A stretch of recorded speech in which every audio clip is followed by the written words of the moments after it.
है या मेरी बेटी है, ये कार मेरी है या कोठी मेरी है। अब परमात्मा के याद दिलाते हैं कि ना बेटा तेरा है, ना बेटी तेरी है, ना ये कार तेरी है, ना कोठी तेरी है।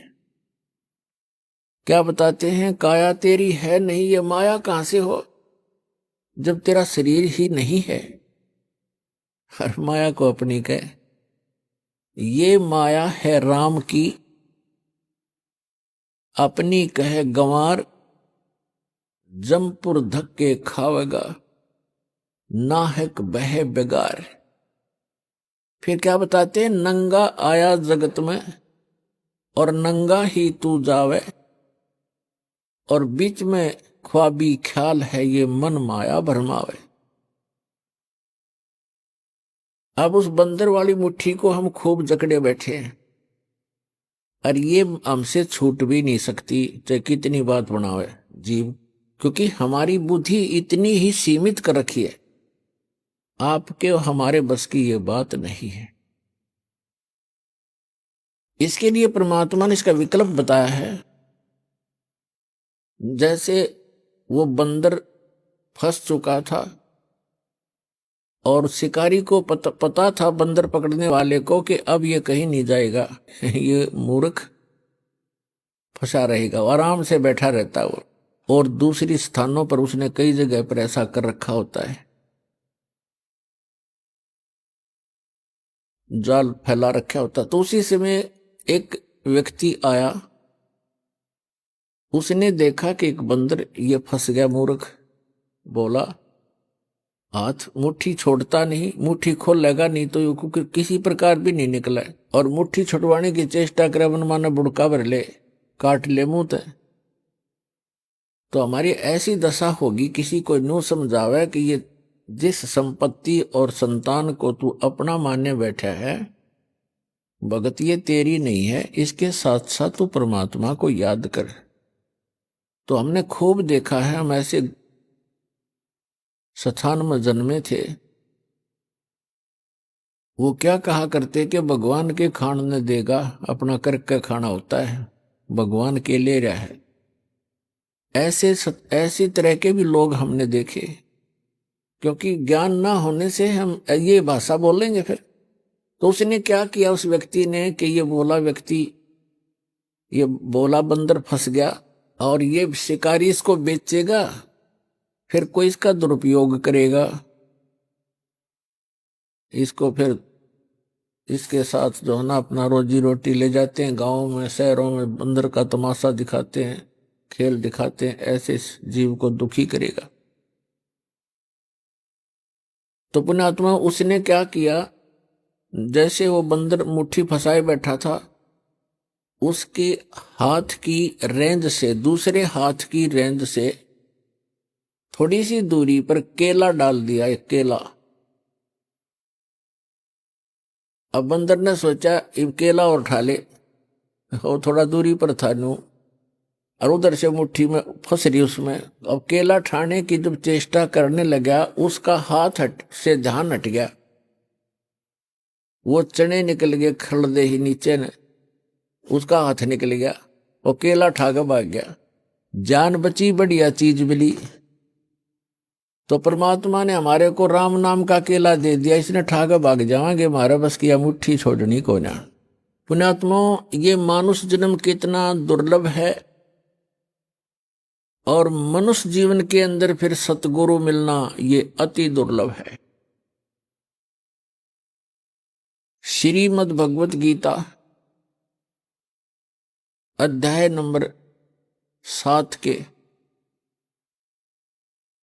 श्लोक नंबर 12 से लेकर 15 तक गीता ज्ञानदाता कहता है कि जो तीनों गुणों की भक्ति करते हैं, रजगुण ब्रह्मा, सतगुण विष्णु, तमगुण शिव जी, इस त्रिगुणमयी माया के द्वारा जिनका ज्ञान हरा जा चुका है, वो मेरी भक्ति भी नहीं करते। उनके बारे में कहा है कि राक्षस स्वभाव को धारण किए हुए मनुष्यों में नीच दूषित कर्म करने वाले मूर्ख मेरी साधना भी नहीं करते, ये कौन बोल रहा है श्रीमद् भगवत गीता का ज्ञान? ये काल बोल रहा है, ये ब्रह्म बोल रहा है, ये सरपुरुष बोल रहा है। और श्री कृष्ण के शरीर में प्रवेश करके बोल रहा है प्रेतवत। फिर ये कहता है 7वें अध्याय के 16 से लेकर 16, 17, 18 3 श्लोकों में कहता है जो मेरी भक्ति करते हैं वो 4 प्रकार के होते हैं, अर्थार्थी, आर्थ, जिज्ञासु और ज्ञानी। अर्थार्थी तो वो होते हैं जो धन लाभ के लिए अनुष्ठान करते हैं, धार्मिक अनुष्ठान। तो जो ब्रह्म साधना है, ये 4 प्रकार के ब्रह्म साधना करते हैं। वो धार्मिक अनुष्ठान जो करते हैं वो वेदों के मंत्रों से ही करते हैं, वो किसी अन्य ग्रंथ का सहयोग नहीं लेते।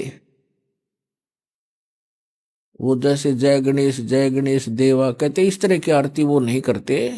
जो ब्रह्म साधक हैं वो 4 प्रकार के हैं, उनमें से अर्थार्थी और आर्थ और जिज्ञासु ये वेदों पर विश्वास करने वाले होते हैं। और चौथा ज्ञानी। अर्थार्थी तो ये है जो हर धन लाभ के लिए कोई अनुष्ठान करता है तो वेदों के मंत्रों से ही करता कराता है। ऐसे ही आर्थ जो संकट निवारण के लिए भी वेद मंत्रों को ही आधार मानता है, उन्हीं के आधार से अनुष्ठान करता है।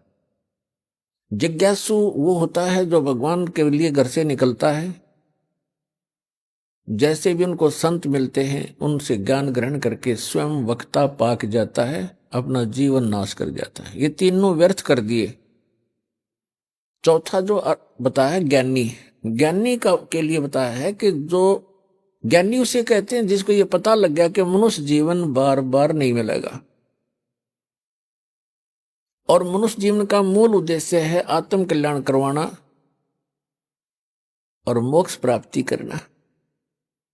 और उनको ये भी ज्ञान हो जाता है कि मोक्ष प्राप्ति केवल समर्थ भगवान, उस कंप्लीट गॉड अल्लाहु अकबर की भक्ति करने से ही संभव है, अन्य देवताओं की पूजा से नहीं। तो गीता ज्ञानदाता कहता है कि वो ज्ञानी जो हैं वो मुझे अच्छे लगते हैं, उनको मैं अच्छा लगता हूं, प्रिय हैं, क्योंकि वो मेरी भक्ति करते हैं ब्रह्म की।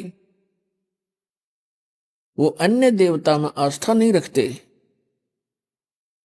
लेकिन फिर 7वें अध्याय के 18वें श्लोक में कहा है ये ज्ञानी आत्मा जिन्होंने ये सोच लिया कि मनुष्य जीवन बार बार नहीं मिलता, मोक्ष हुआ तो सफलता है इस मनुष्य जीवन की, अन्यथा नहीं है।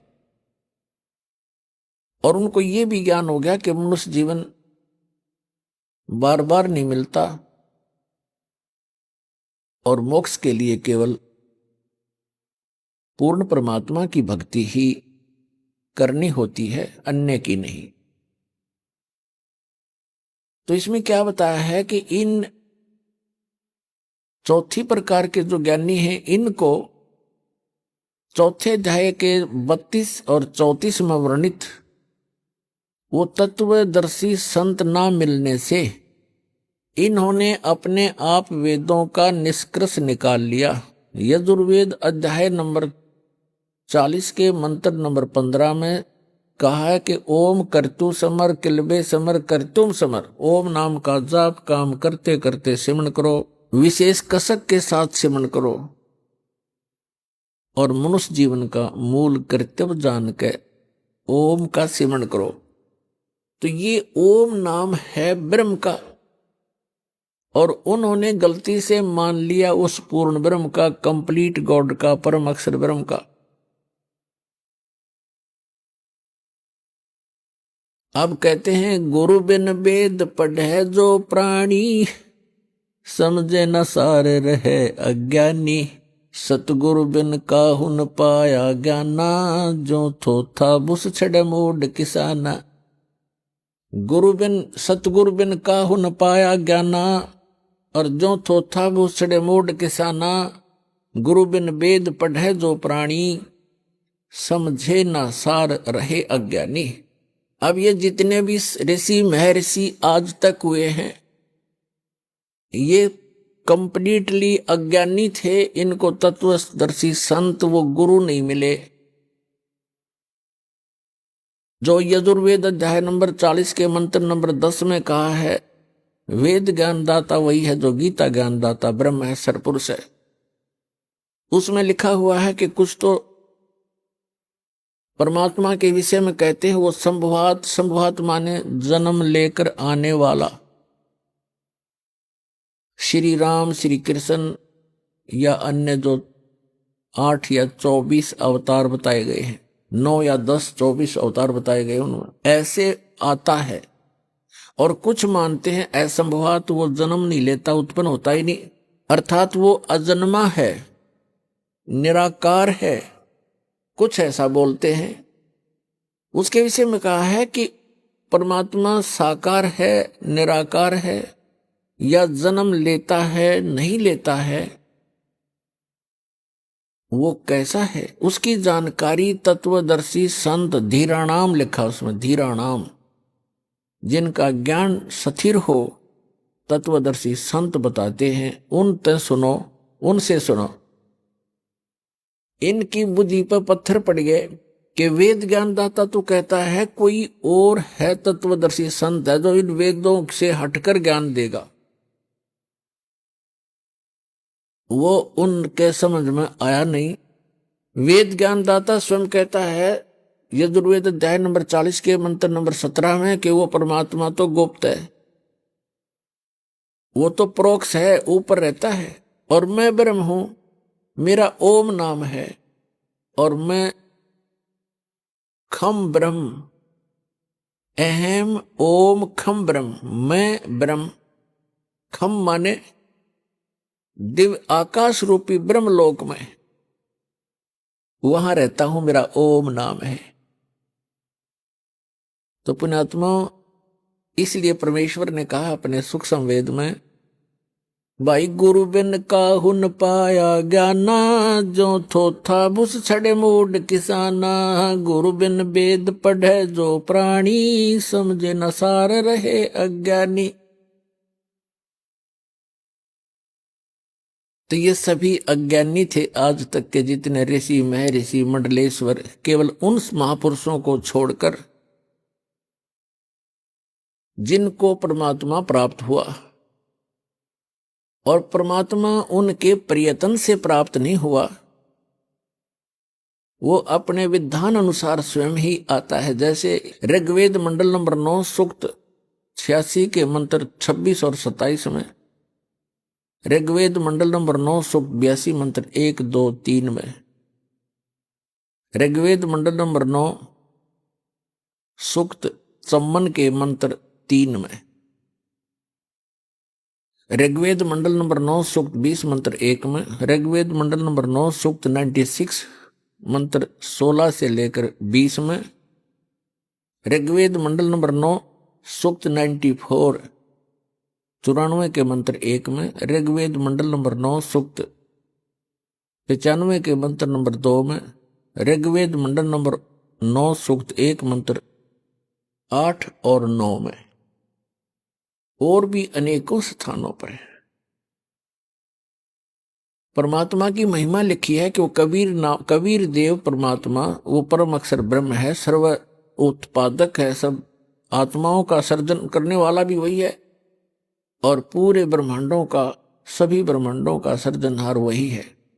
और वो ऊपर के लोक में रहता है, ऊपर के लोकों में रहता है, सबसे ऊपर के लोक में रहता है, वहां से गति करके आता, अच्छी आत्माओं को मिलता है, उनको उपदेश देता, तत्व ज्ञान सुनाता है, और वो कवियों की तरह आचरण करता है, और अपने मुख कमल से ऊंचे स्वर में बोल बोल के ये तत्व ज्ञान की अमर वाणी लोकोक्तियों के माध्यम से, कविताओं के माध्यम से, शब्दावलियों के माध्यम से बोल बोल कर सुनाता है। वो कवियों की तरह आचरण करता है, और एक प्रसिद्ध कवि की भी उपाधि प्राप्त करता है। लोग कविताओं से बोलने के कारण, कविताओं के माध्यम से, दोहों शब्दावलियों के माध्यम से तत्व ज्ञान प्रचार करने के कारण वो एक कवियों प्रसिद्ध कवियों में से भी एक कवि कहलाता है, लेकिन वो होता है परमात्मा। तो पुण्यात्माओं, इस विधान अनुसार वो परमात्मा अच्छी आत्माओं को मिले, उनको अपने से परिचित कराया, सचखंड लेकर गए सतलोक में, जहां भगवान रहता, जहां हम रहा करते थे, और फिर वहां से वापस छोड़ा। उन महापुरुषों ने फिर परमात्मा का आंखों देखा हाल बताया। उनमें से कौन कौन है वो पुण्य भागी? आदरणीय धर्मदास साहिब जी, आदरणीय मलुकदास साहिब जी, आदरणीय नानक साहिब जी जो सिख धर्म के प्रवर्तक हैं, आदरणीय दादू साहिब जी, आदरणीय गरीबदास साहिब जी गांव छुड़ानी जिला झज्जर हरियाणा वाले, आदरणीय गीसा दास जी गांव खेखड़ा जिला मेरठ उत्तर प्रदेश वाले, और आदरणीय रामानंद जी काशी वाले। इन महापुरुषों के बारे में दास को जानकारी है, और भी बहुत से महापुरुषों को परमात्मा मिले। इन्होंने परमात्मा को जाना, और फिर उनका परमात्मा कबीर है, काशी में आए थे धानक रूप जुलाहे रूप में, वही मालिक है। इस नाम ये एफिडेविट दिए उन्होंने अपनी अमृतवाणी में। आदरणीय गरीबदास साहिब जी ने कहा है, हम सुल्तानी नानक तारे दादू को उपदेश दिया, जात जुलाहा भेद न पाया, वो काशी महे कबीर हुआ।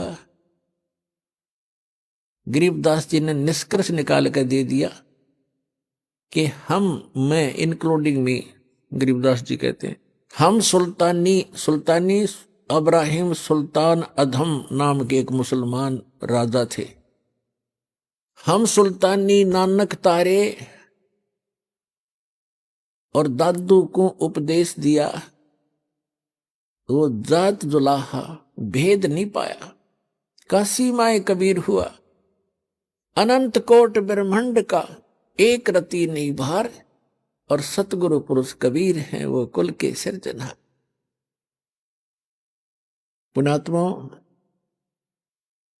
परमात्मा की कथा को ये सत्यनारायण कथा है। अभी तक हम श्री विष्णु जी की कथा को सत्यनारायण कथा कहा करते थे अपनी भूल से। सत्यनारायण का अर्थ है अविनाशी भगवान की कथा, उसकी जानकारी, उसकी महिमा के, उसके गुणगान। श्री विष्णु जी सत्यनारायण नहीं है, ये अविनाशी परमात्मा नहीं है। श्रीमद देवी भागवत के तीसरे स्कंद में 123 पृष्ठ पर गीता प्रेस गोरखपुर से प्रकाशित सचित्र मोटा टाइप केवल हिंदी में विष्णु जी स्वयं स्वीकार करते हैं कि मैं, ब्रह्मा और शंकर, हम तीनों अविनाशी नहीं है, हम नित्य नहीं है। हमारा तो आविर्भाव अर्थात जन्म और तिरोभाव माने मृत्यु, हमारा तो जन्म और मृत्यु होता है। तो पुण्यात्मा, आप ये सत्यनारायण कथा सुन रहे हो, विश्व में एक सत्यनारायण कथा आपको इस सतलोक आश्रम के अतिरिक्त कहीं नहीं मिलेगी। सत्यनारायण की कथा सत्संग कहलाता है, यानी सच्चे भगवान की कथा, उसका कंप्लीट स्पिरिचुअल नॉलेज, इसको सत्संग कहते हैं। और ये विश्व में किसी के पास नहीं है। तो सौभाग्य आपका जो परमात्मा के कितने प्यारी आत्मा हो आप, जिनके लिए युगों से भटक रहे हैं वो परमपिता। कहते हैं गोता मारूं स्वर्ग में जा बैठूं पाताल, और गरीबदास ढूंढता फिरूं अपने हीरे मोती लाल। गरीबदास जी को परमात्मा मिले और उनको बताया, बच्चा मैं तो अपने हीरे मोती लालों को खोजता फिर रहा हूं। एक बार भी जो परमात्मा की शरण में आ गए किसी भी युग में, तो पुण्यात्माओं, उन आत्माओं को परमात्मा पार करके छोड़ देगा, समय चाहे कितना ही लग जाओ।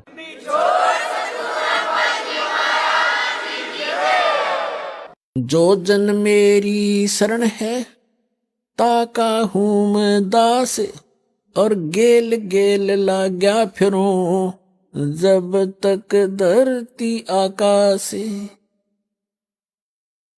कहते एक बार जो मेरी शरण में आ गया और मेरे परम संत से नाम लेकर के भक्ति प्रारंभ कर दी, फिर वो चाहे विचलित भी हो गया,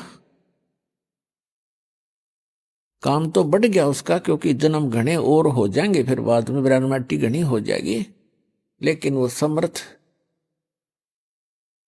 जुबान का पक्का है, उसका कानून कभी डगमग नहीं होता, उसका नियम अटल है, वो अपने नियमानुसार फिर भी हमारे पीछे पीछे भटकता ही रहता है। तो यहां जो दास आज आपको बताना चाह रहा है कि मनुष्य जीवन इतना कीमती है।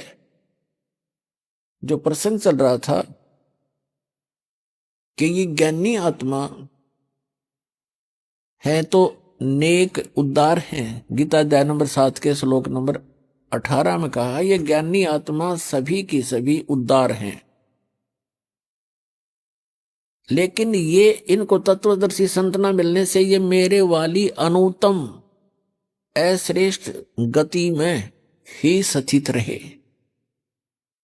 और इन अज्ञानी अनुवादकर्ताओं ने, श्रीमद् भगवद गीता के अनुवादकर्ताओं ने अनुत्तम का अर्थ कर दिया अति उत्तम, सर्वश्रेष्ठ। अरे तेरा गजब है।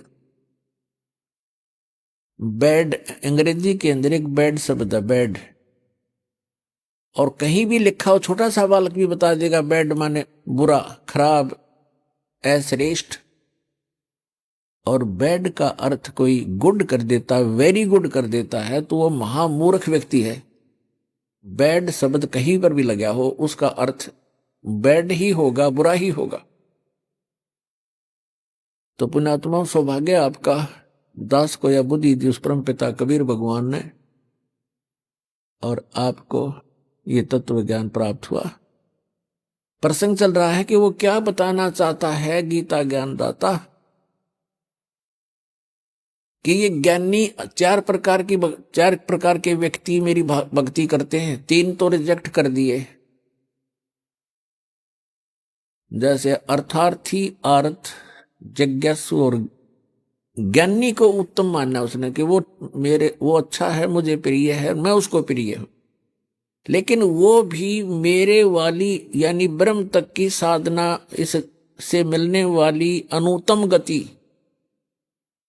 अश्रेष्ठ स्थिति में ही स्थित है। अनुत्तम क्यों कहा इसने? अपनी गति को भी अनुत्तम क्यों कहा? गीता अध्याय नंबर 4 के श्लोक नंबर 5 और 9 में, गीता अध्याय नंबर 2 के श्लोक नंबर 12 में, गीता अध्याय नंबर 10 के श्लोक नंबर 2 में, ये गीता ज्ञानदाता स्वयं कहता है, अर्जुन तेरे और मेरे बहुत जन्म हो लिए, तू नहीं जानता, मैं जानता हूं। गीता अध्याय नंबर 8 के श्लोक नंबर 13 में कहता है, अर्जुन ओम इति एकाक्षरम ब्रह्म व्यवहारण माम अनुस्मरण ये प्रियाति तदन देहम सयाति परमाम गति। मुझ ब्रह्म का केवल एक ओम मंत्र है, नथिंग एल्स। और इसकी साधना उच्चारण करके जाप करता हुआ जो अंतिम श्वास तक भी इसका जाप करता हुआ शरीर छोड़कर जाता है, ओम से मिलने वाली परम गति को प्राप्त होता है। ओम से मिलने वाली परम गति क्या है? ब्रह्मलोक प्राप्त होता है। यजुर्वेद अध्याय नंबर 40 के मंत्र नंबर 17 में स्पष्ट कहा है वेद ज्ञानदाता ने कि वो परमात्मा तो प्रोक्ष है, ऊपर रहता है, गुप्त है, और मैं ब्रह्म हूं, और मैं ऊपर दिव्य लोक ब्रह्म, दिव्य आकाश रूपी ब्रह्म लोक में रहता हूं। श्री देवी भागवत के अंदर, श्री देवी पुराण में 7वें स्कंद में 562 से 63-64 पृष्ठ तक, 563-564 तक ये स्पष्ट किया है। हिमालय को ज्ञान देते हुए श्री देवी जी कह रही है कि राजा हिमालय, उस परमात्मा के विषय में जानकारी बताती हूं मैं,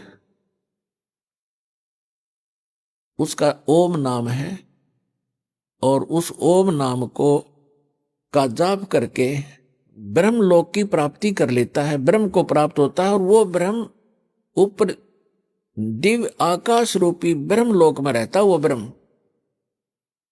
और तुम्हारा कल्याण हो। ओम नाम का जाप करो, ब्रह्म पाने का उद्देश्य रखो, वो ब्रह्म लोक में रहता वो ब्रह्म। तो पुण्यात्मा, ओम नाम के जाप से ब्रह्मलोक प्राप्ति होती है। श्रीमद् भगवत गीता अध्याय नंबर 8 के श्लोक नंबर 16 में कहा कि अर्जुन, ब्रह्मलोक में गए हुए प्राणी भी पुनरावृत्ति में है। 8वें अध्याय के 13वें श्लोक में अपनी साधना का मंत्र बताते हैं कि इसके अतिरिक्त कोई मंत्र नहीं है, उसके अतिरिक्त कोई नाम जाप कराते हैं। कौन कौन से? ओम नमः शिवाय, ओम भगवते वासुदेव नमः आदि आदि, ये मंत्र नहीं है, क्योंकि ये श्रीमद् भगवत गीता में नहीं लिखे हैं। 8वें अध्याय के 5 और 7 में ये खुद कहता है कि अर्जुन, मेरी भक्ति कर, मुझे ही प्राप्त होगा, लेकिन युद्ध करना पड़ेगा, यह शांति नहीं हो सकती। 17वें अध्याय के 23वें श्लोक में कहा कि उस परम अक्षर ब्रह्म, गीता अध्याय नंबर 8 के श्लोक नंबर 1 में अर्जुन ने पूछा कि आप जी ने जो 7वें अध्याय के 29वें श्लोक में बताया है कि तत्ब्रह्म को जान के और सारे अध्यात्म स्पिरिचुअल नॉलेज से, कंप्लीट स्पिरिचुअल नॉलेज, संपूर्ण अध्यात्म ज्ञान से परिचित और सभी कर्मों से परिचित प्राणी केवल जरा और मरण के इस संकट से छूटने का प्रयत्न करता है। जरा माने बुढ़ापा, बुढ़ापे का दुख, मरण माने मृत्यु का कहर। ये दोनों दुख यहां पर कंपलसरी। तो जिसको ये ज्ञान हो जाता है, जो तत्वदर्शी संत की शरण में चले जाते हैं, उनको संपूर्ण अध्यात्म ज्ञान प्राप्त हो जाता है। फिर वो केवल उस तत्ब्रह्म से परिचित हो जाते हैं, तत्ब्रह्म से और सारे अध्यात्म ज्ञान से, सब कर्मों से। जैसे कोई किसी से कोई धोखा करेगा तो उसका फल भोगना पड़ेगा, चोरी करेगा तो वो देना पड़ेगा, उसके गधा बनकर देना पड़ेगा। तो ये कर्मों से परिचित हो जाने के उपरांत प्राणी गलती नहीं करेगा, भूखा रह सकता है। तो फिर क्या बताया है कि अर्जुन ने पूछा 8वें अध्याय के प्रथम मंत्र में, वे किम तत्ब्रह्म, वो तत्ब्रह्म क्या है? 8वें अध्याय के 3 श्लोक में गीता जी में गीता ज्ञानदाता कहता वो परम अक्षर ब्रह्म है, यानी गीता ज्ञानदाता से अन्य है। श्रीमद् भगवत गीता अध्याय नंबर 1 से लेकर 4 और 16 और 17 में परमात्मा की परिभाषा कोड वर्डों में बहुत कुछ डिफाइन है, वर्णित है। उल्टा लटका हुआ संसार रूपी वृक्ष है, ऊपर को जड़ तो पूर्ण परमात्मा है, उसका तना अक्षर पुरुष है, उसमें से एक मोटी डार निकलती है, वो सरपुरुष जानो, और उसकी 3 शाखा है, वो रजगुण ब्रह्मा, सतगुण विष्णु, तम गुण शिव जी और पात रूप संसार। ये परमात्मा ने आके बताया कि अक्षर पुरुष एक पेड़ है, सरपुरुष वा की डार और तीनों देवा शाखा है, ये पात रूप संसार।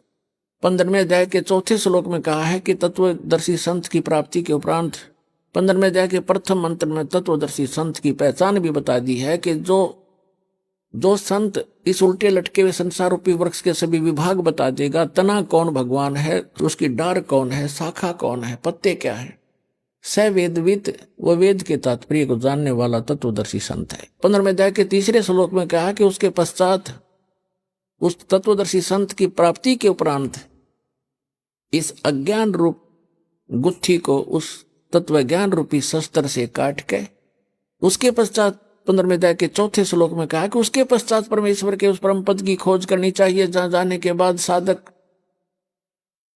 फिर लौटकर कभी संसार में नहीं आता। और जिस परमेश्वर ने सब ब्रह्मांडों की रचना की है, केवल उसी की भक्ति करनी चाहिए। गीता ज्ञानदाता स्वयं दृढ़ कर रहा है कि और किसी की भक्ति नहीं करना, मेरी भी मत करना। उसके पाने का मंत्र बता 17वें अध्याय के 23वें श्लोक में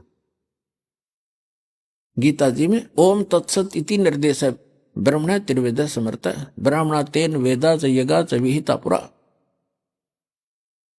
कि उस सच्चिदानंद घन ब्रह्म की यानी परम अक्षर ब्रह्म के पाने के 3 मंत्र के जाप का निर्देश है। निर्देश mean final direction, nothing else.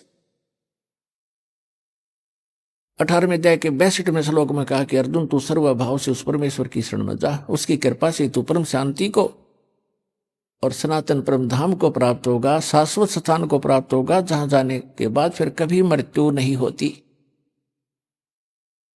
Shrimad Bhagavad Gita अध्याय नंबर 8 के श्लोक नंबर 5 और 7 में तो अपनी साधना बताता है कि मेरी भक्ति कर मुझे प्राप्त होगा, युद्ध करना पड़ेगा। और युद्ध करना है, वहां शांति नहीं।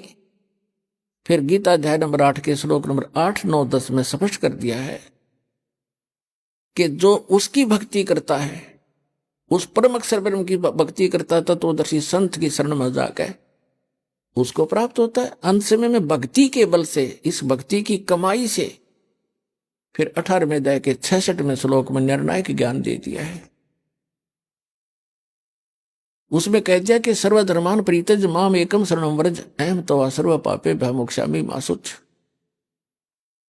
गीता ज्ञानदाता कहता है कि यदि तूने उस परमेश्वर की शरण में जाना है, जाने के बाद फिर लौट कर नहीं आना है, शाश्वत स्थान को प्राप्त करना है, तो मेरे सतर की जितनी पूजाएं हैं वो मुझे छोड़ दे। ओम नाम का जाप, ये 5 यज्ञ हम इस काल के सतर की करते हैं, ताकि इसका ऋण देकर इसके यहाँ का, क्योंकि हम इसके होटल में रह रहे हैं, इसका कर्जा हम पर चढ़ रहा है।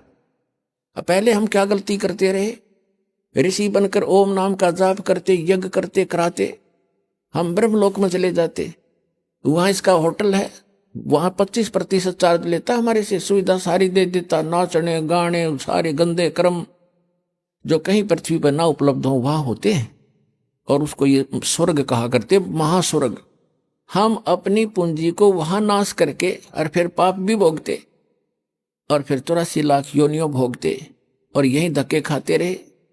अब हम इस पूंजी को नष्ट नहीं करेंगे, अपनी जो भक्ति करें, हम इसको दे देंगे ब्रह्म को।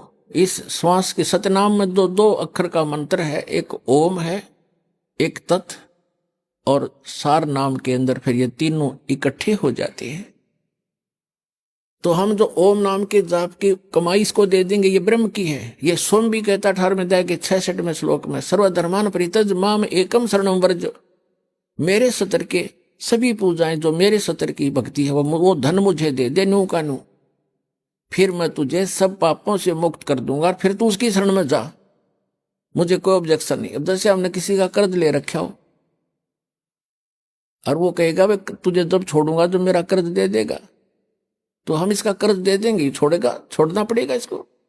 तो स्वयं भी अपना वायदा करता है। तो इसके सतर की जो भक्ति है, हम त्रिकुटी पर जाकर परमात्मा आपके साथ होगा इस दास के रूप में, और आपके सारे अकाउंट कराएगा।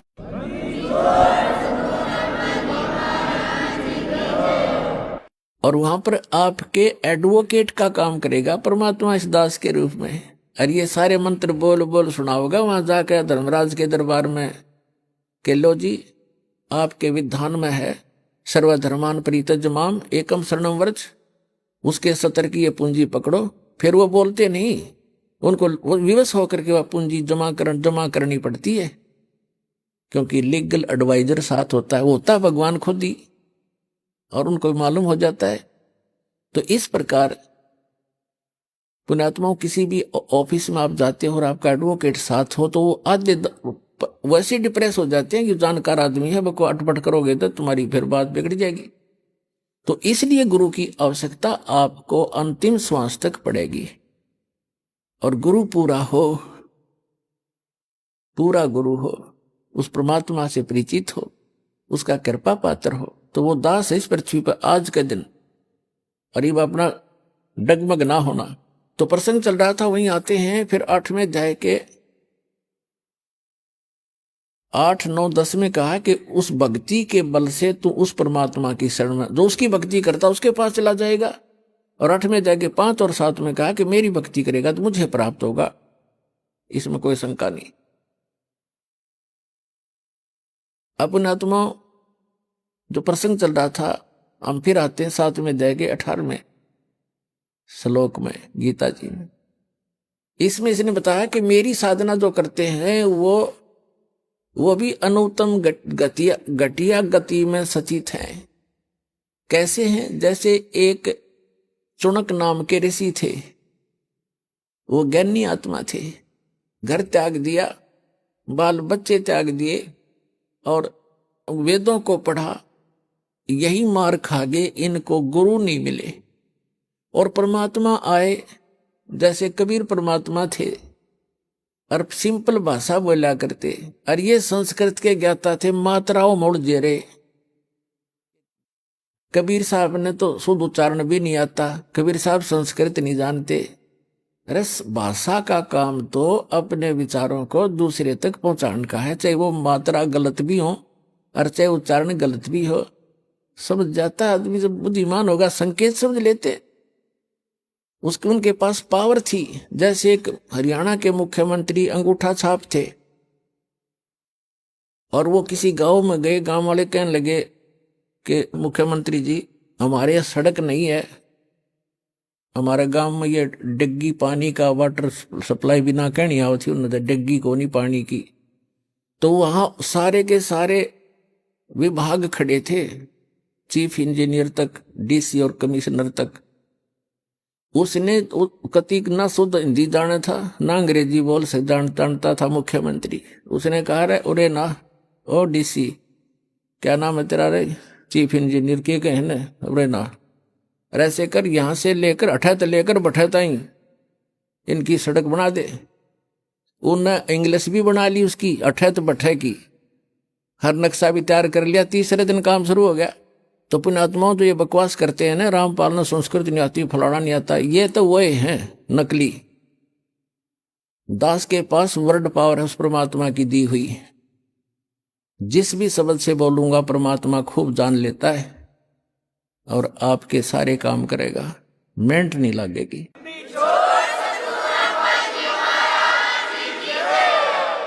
तो इनके वो शनुक नाम का एक ऋषि था, उसका यह बात समझ में ना आई, क्योंकि उनको गुरु नहीं मिला। और गुरु मिले, कहते चारों युग में मेरे संत पुकारे, और को के कहा हम हेल रे, हीरे माणिक मोती बरसे, ये जग चुगता ढेल रे।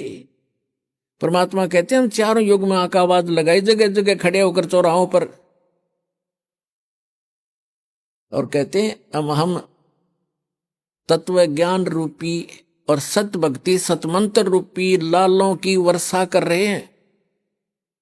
लेकिन ये भोली आत्मा लालों को ठोकर मार के और कौड़ी इकट्ठी करने में, कंकर पत्थर इकट्ठे करने में लगे हुए हैं, जो इनको कोई मूल्य नहीं देंगे। कहते हैं पर भी लेन जात है दुनिया, हमरा ज्ञान किने ना सुनिया। ये जाते हैं वो तालाब में नहाने के लिए, पर भी लेने के लिए, हाय हाय। और वहां उस हमने देखे, ये एक जींद के पास में पिंडारा गांव है, पिंडारा, और उसमें एक जोड़ है, तालाब, और उसमें नहाने जाते हैं कल्याण के लिए। उसको पिंडारा तीर्थ कहते हैं। वहां देखा हमने ऐसा जल उसका गर्मियों में, उसमें गधा भी ना बढ़े। अरे ये श्रद्धालु उसमें लौटे, थोड़ा सा पानी लेके न्यू करें, वो पानी घना था नहीं, सारे नुला के कल्याण हो जाएगा, क्योंकि मोक्ष के लिए भटक रही है आत्मा।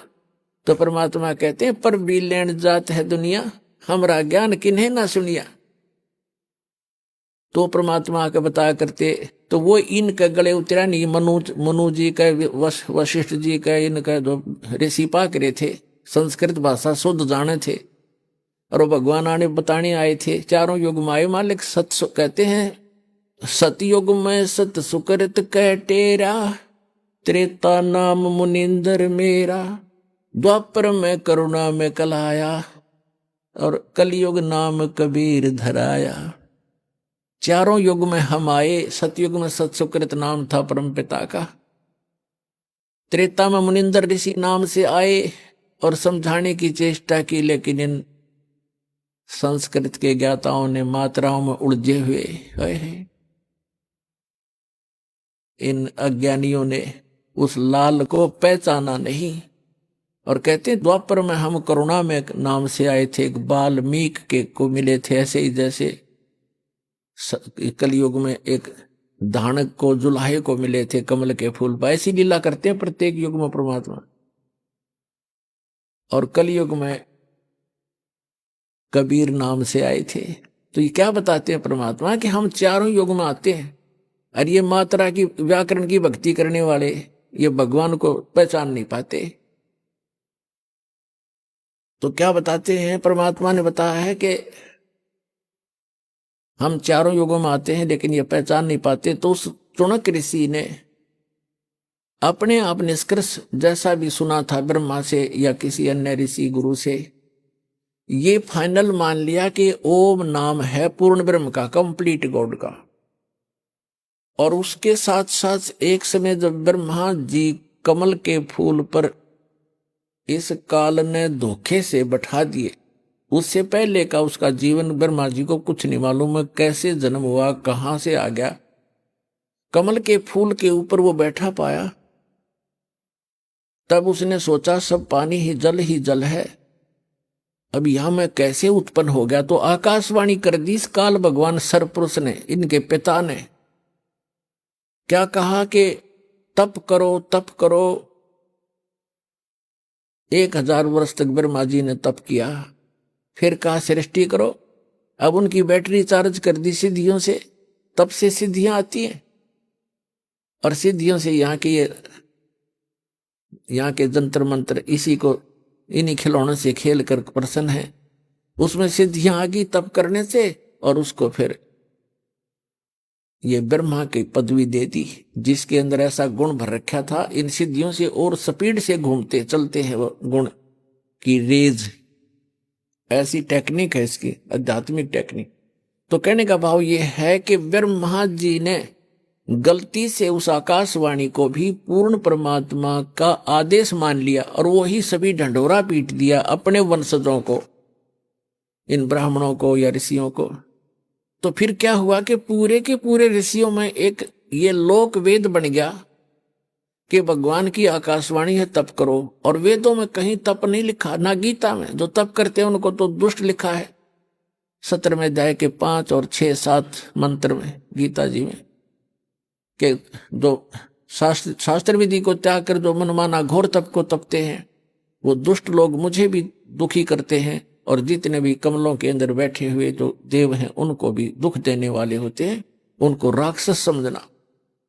लेकिन ये अबू जी इनका काम करी नहीं, इन्होंने तप वहां से ले लिया, ओम नाम का जाप यजुर्वेद अध्याय नंबर 40 के मंत्र नंबर 15 से सेलेक्ट कर लिया। कहीं की ईंट और कहीं का रोड़ा।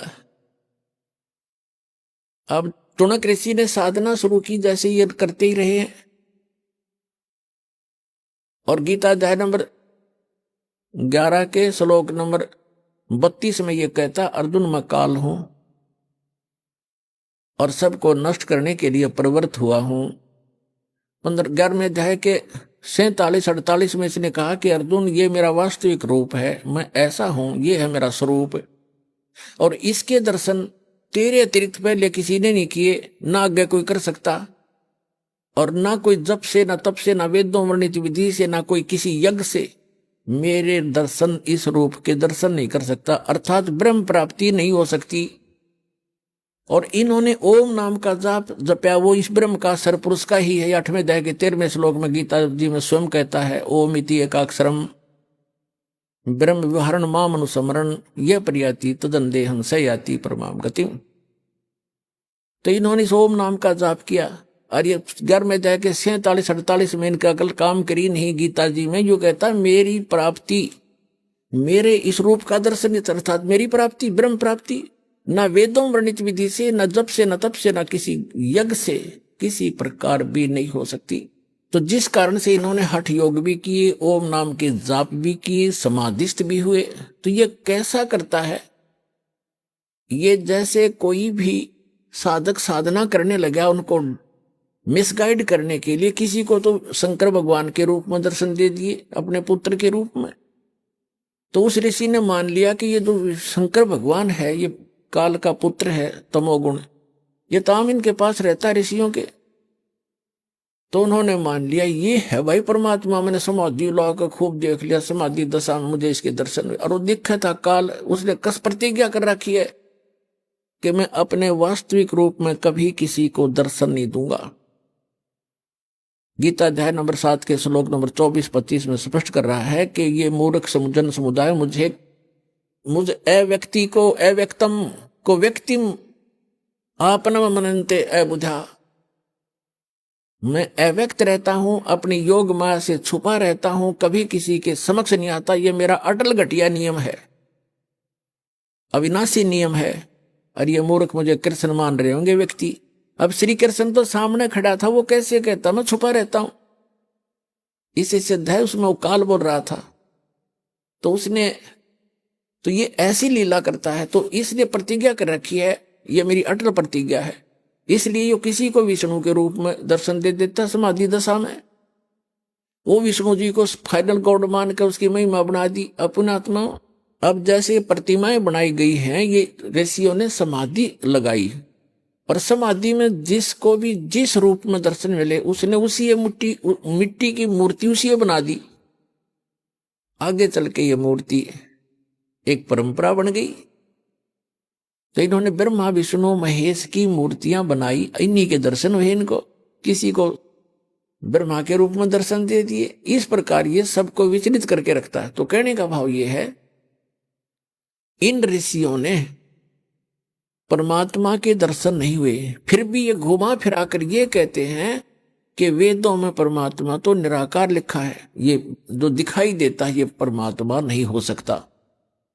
एक तरफ श्री विष्णु जी को कंप्लीट गॉड भी मानते हैं, फिर बुद्धि विचलित होने से कोई इनको कहता है कि नहीं भगवान तो दिखाई थोड़ा ही देता, वो तो निराकार है, प्रकाश ही प्रकाश है, सहस्रार कमल में जाकर देखो वो तो प्रकाश ही प्रकाश दिखाई देता है, 1000 ज्योतियां दिखती है। तो फिर ये वहां डगमग हो गए सचमुच। तो इनको ये निष्कर्ष निकाल ही नहीं सके, क्योंकि इनकी साधना व्यर्थ थी, इनकम्प्लीट स्पिरिचुअल नॉलेज था।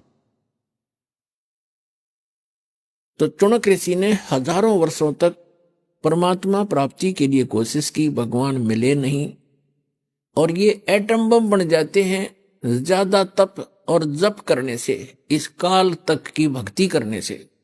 और यही कारण है कि काल फिर इनका दुरुपयोग करता है, रिमोट उसके हाथ में होता है इनका सबका।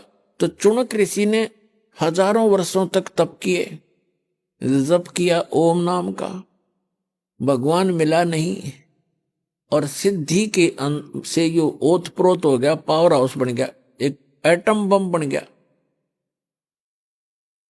एक मानधाता नाम के चक्रवर्ती राजा थे, यानी पूरी पृथ्वी के शासक थे, और वो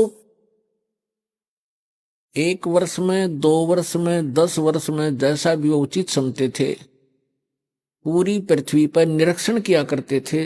चक्रवर्ती राजा करता था कि किसी अन्य भूभाग के भूपति को, यानी छोटे राजा को,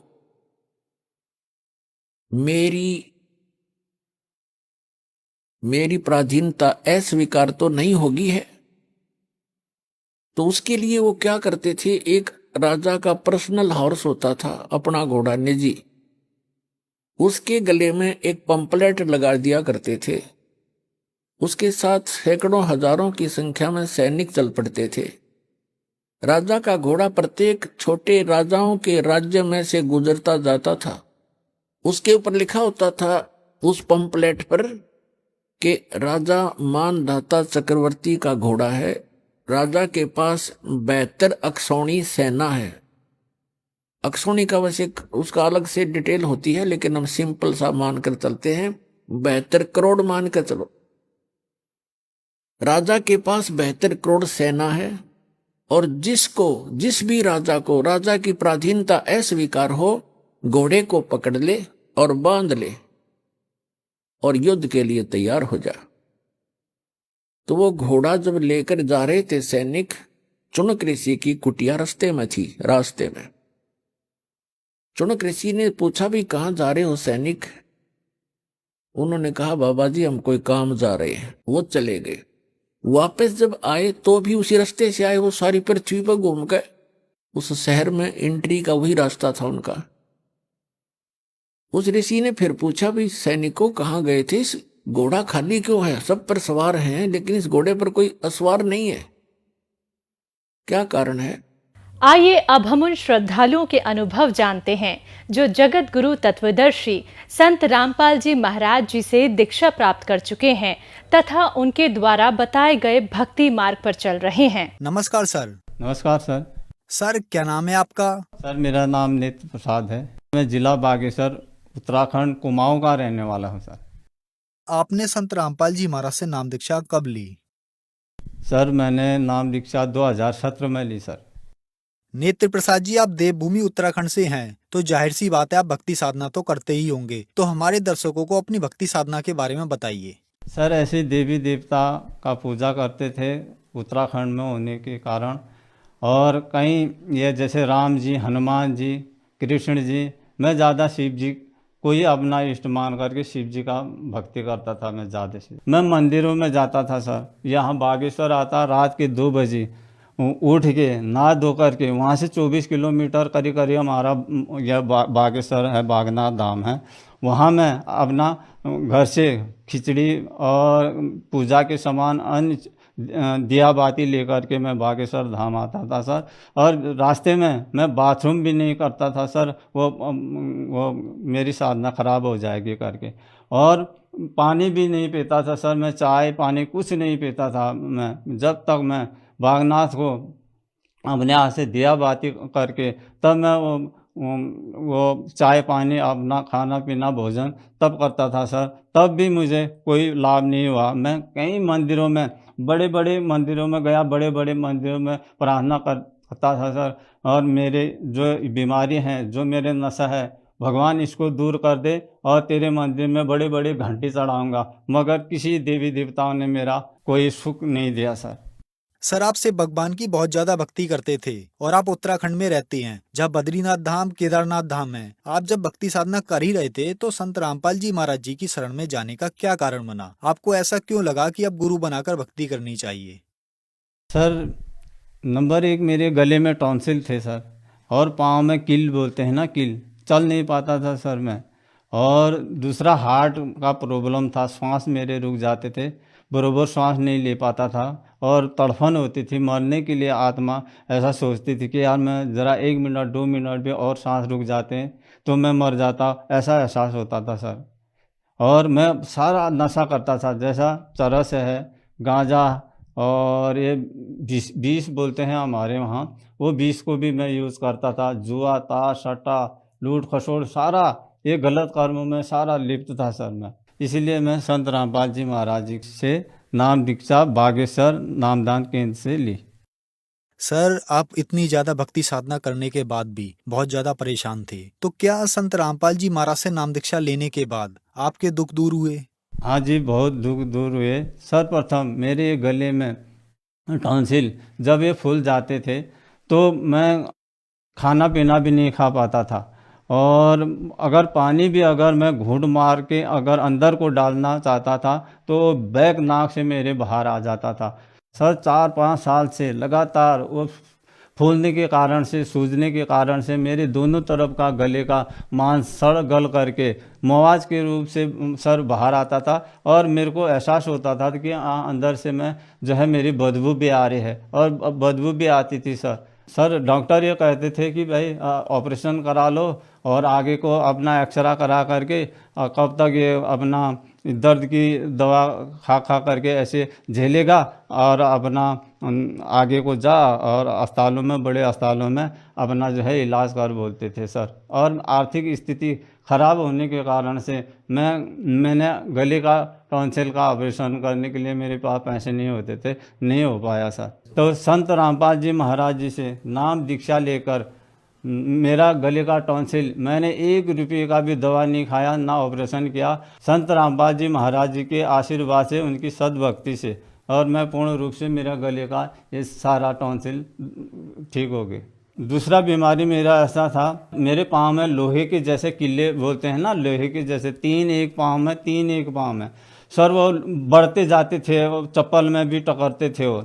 मैं कितना अस्पताल में गया, वो डॉक्टर बोलते थे भाई यहाँ तो कुछ हो नहीं पाएगा, छोटे मोटे अस्पताल हैं, इसके लिए ऑपरेशन के लिए तुम बड़े अस्पतालों में चले जाओ। सर मेरी आर्थिक स्थिति ख़राब होने के कारण से मैंने वो इलाज अपना पाँव का नहीं कर पाया सर। मैं अपने मांस को ब्लेड से काट काट के फेंकता था सर, और उसमें जलन, इतना जलन जाके आग से जला हुआ, इतना पाँव मेरा हर समय जलन में रहता था सर।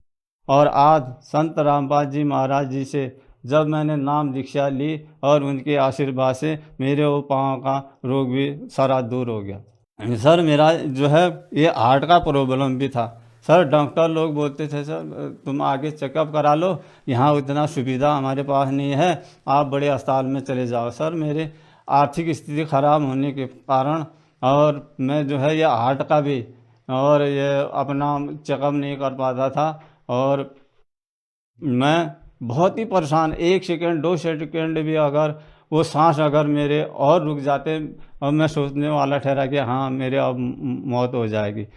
जब से मैंने संत रामपाल जी महाराज जी से नाम दीक्षा लिया उस दिन से मेरा ये हार्ट का वो सांस का भी रोग ठीक हो गया सर। सर आप बहुत ज्यादा नशा करते थे जिससे आपको काफी बीमारियां भी हो गई थीं, लेकिन आपने बागेश्वर नामदान सेंटर उत्तराखंड से संत रामपाल जी महाराज से नाम दीक्षा ली और आपका सारा नशा छूट गया, आपको बहुत ज्यादा लाभ हुए। सर हमारे दर्शक आपसे ये जानना चाहते हैं, जैसे कि आपने बताया कि आप उत्तराखंड राज्य से हैं जहाँ पर श्री केदारनाथ धाम, श्री बद्रीनाथ धाम है और भी देवी देवताओं की यहाँ पूजा होती है, इन सब जगह से आप ठीक नहीं हुए, तो सर संत रामपाल जी महाराज जी से नाम दीक्षा लेने के बाद आप ठीक हुए, इसकी क्या वजह रही? सर उनके पास जो 4 वेद 6 शास्त्र 18 पुराण के माध्यम से वो अपना सत्य भक्ति और सत्य ज्ञान देते और अपना उनके पास ऐसे मंत्र है जिन मंत्रों से सारे जो ये बीमारियां हैं और बेसन है, शराब पीना, गांजा, भांग, किसी प्रकार का भी भूत प्रेत साया किसी प्रकार का भी उनके आशीर्वाद से उनके मंत्र ऐसे मंत्र देते हैं जिस मंत्र से सारा कुछ दूर हो जाते हैं। पहले लाभ इसलिए नहीं हो रहा था, हम मनमानी आचरण करते थे और हमने गुरु नहीं बनाए थे। गुरु नहीं बनाने के कारण से इसलिए हमारी जो भक्ति थी वो सही ढंग से हमको लाभ नहीं हो पा रहा था। आज सदगुरु की को धारण करने से, सदगुरु धारण करने से और जो भी कष्ट, जो भी शरीर में परेशानी है, बीमारी है, नशा है, उनकी कृपा से, उनके मंत्र से और सारा कुछ दूर हो जाता है। सर आपने बताया कि आपने गुरु नहीं बना रखे थे, फिर आपने संत रामपाल जी महाराज से नाम दीक्षा ली और आप ठीक हो गए, तो सर गुरु तो और भी हैं, लेकिन संत रामपाल जी महाराज से ही आप क्यों ठीक हुए? सर देखो आज सारा भारत देश में कई पंथ खुले हैं और यहाँ गांव घर में अन्य पंडित लोग हैं, ये जो है अपना मनमुखी आचरण करके मनमुखी साधना हमको देते थे और इनके साधना से हमको कोई लाभ नहीं हो रहा था। संत रामपाल जी महाराज 4 वेद 6 शास्त्र 18 पुराणों के माध्यम से हमको सद्भक्ति देते हैं और उनके दिए हुए मंत्रों से तब हमको लाभ होता है। सर जो दर्शक आज आपको टीवी पर देख रहे हैं और वो भी संत रामपाल जी महाराज से नाम दीक्षा लेना चाहते हैं तो कैसे ले सकते हैं? सर विभिन्न चैनलों में संत रामपाल जी महाराज जी के सत्संग आते हैं और नीचे से पट्टी चलती है, उसमें नंबर आश्रमों का होता है। सर वो नंबर डायल करके आप जो है अपना संत रामपाल जी महाराज जी से नाम दीक्षा ले करके अपना जीवन सफल बना सकते हैं। धन्यवाद सर। सच्चा है।